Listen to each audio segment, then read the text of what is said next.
आता पाहूया टॉप 9 महत्त्वाच्या बातम्या। भारतीय टपाल विभागाची यावर्षीसाठी ग्रामीण डाक सेवक पदासाठी भरती मोहीम जाहीर। देशभरामध्ये तब्बल 28,000 पदांची भरती केली जाणार। देशभरातील एकूण 23 पोस्टल सर्कलमध्ये भरती केली जाणार। लोणार सरोवराची जिल्हाधिकारी डॉक्टर किरण पाटलांसह अधिकाऱ्यांनी केली पाहणी। सरोवरातील वाढती जलपातळी रोखण्यासाठी केल्या जाणाऱ्या प्रयत्नांचा घेतला आढावा। विराज, धारा तीर्थ आणि रामगयातून येणारं गोड पाणी लिफ्ट करण्याच्या सूचना।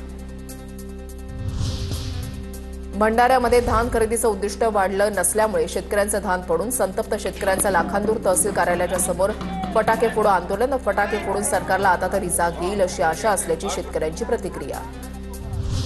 जालन्यामध्ये अतिवृष्टी अनुदान घोटाळ्याप्रकरणी 2 तलाठ्यांसह 2 एजंट जेरबंद। जालना आर्थिक गुन्हे शाखेची कारवाई। आतापर्यंत अतिवृष्टी अनुदान वाटप घोटाळ्याप्रकरणी 31 आरोपींना अटक। अहेरीमधील माजी जिल्हा परिषद अध्यक्ष अजय कंकडालवरांची अनधिकृत इमारत जमीनदोस्त। न्यायालयीन प्रक्रियेनंतर मिळालेली मुदत संपताच मोठ्या पोलीस बंदोबस्तामध्ये प्रशासनाची कारवाई। महाशिवरात्रीनिमित्त मुक्ताईनगरमध्ये संत मुक्ताबाई आणि सांगदेव महाराजांचा यात्रोत्सव। यात्रोत्सवाच्या पार्श्वभूमीवर प्रशासकीय बैठक संपन्न। बैठकीला आमदार चंद्रकांत पाटलांची उपस्थिती। जळगावच्या सराफ बाजारामध्ये सोन्याच्या दरामध्ये 1,000ची तर चांदीच्या दरामध्ये 10,000ची वाढ।